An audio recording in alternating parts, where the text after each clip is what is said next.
The 10:14 p.m. flight to Tokyo didn't just smell of stale pretzels. It smelled of the exact perfume my mother wore the day she vanished in 1998. I sat in 14B, clutching a boarding pass that felt like it was humming against my palm, vibrating with a low subatomic frequency. Across the aisle, a man in a charcoal suit was reading a newspaper dated tomorrow. I looked closer, squinting through the dim cabin light, and saw my own face on the front page under a headline that read, "Local architect found in locked room with no doors." I tried to stand, but the seatbelt didn't just click, it fused with my waist, the nylon turning into a warm, organic membrane. The plane groaned, a sound that wasn't mechanical, but sounded like a giant, metallic lung taking its very first breath of pressurized oxygen. "Don't look at the windows," the flight attendant whispered as she passed. Her eyes weren't blue or brown. They were rotating kaleidoscope lenses, clicking through colors as she scanned the cabin. "The view outside hasn't been rendered yet. We are currently between realities."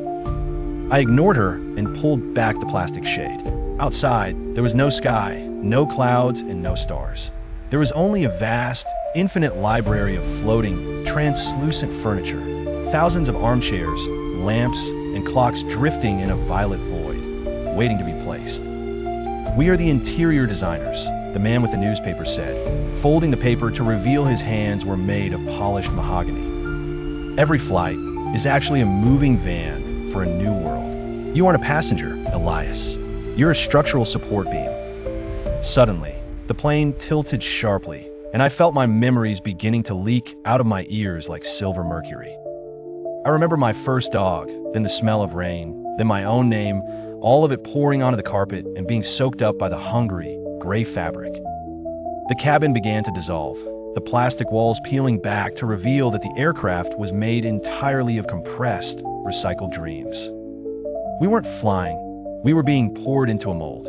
The destination wasn't Tokyo, it was the concept phase of a new Tuesday. I looked at my hands and saw they were turning into blueprints. The blue lines of my veins were now architectural diagrams for a bridge in a city that hadn't been built yet. The man in the suit stood up, his mahogany fingers clicking. "The 10:14 is always the hardest. We have to build a whole city before the sun rises in the real world. You're going to be a lovely bridge, Elias. Strong, reliable, and fundamentally made of stone."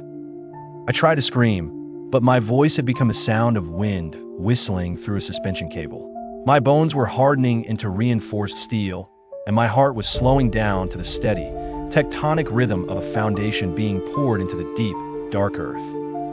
The flight attendant returned, carrying a tray of rivets instead of drinks. She smiled with her clicking eyes. "Almost there. The sunrise requires your complete cooperation. Please ensure your tray table is stowed and your soul is prepared for the transition to masonry." The plane shivered one last time and then shattered like glass. I fell through the violet void, but I didn't hit the ground. I felt myself expand, stretching across a river I'd never seen, my arms becoming arches and my spine becoming a pedestrian walkway of cold granite. People began to walk across me. I could feel their footsteps, their joys, their groceries, their hurried morning commutes. I was a bridge in Tokyo, standing tall over a sparkling river. I remembered being Elias, but that memory was now just a tiny, decorative gargoyle.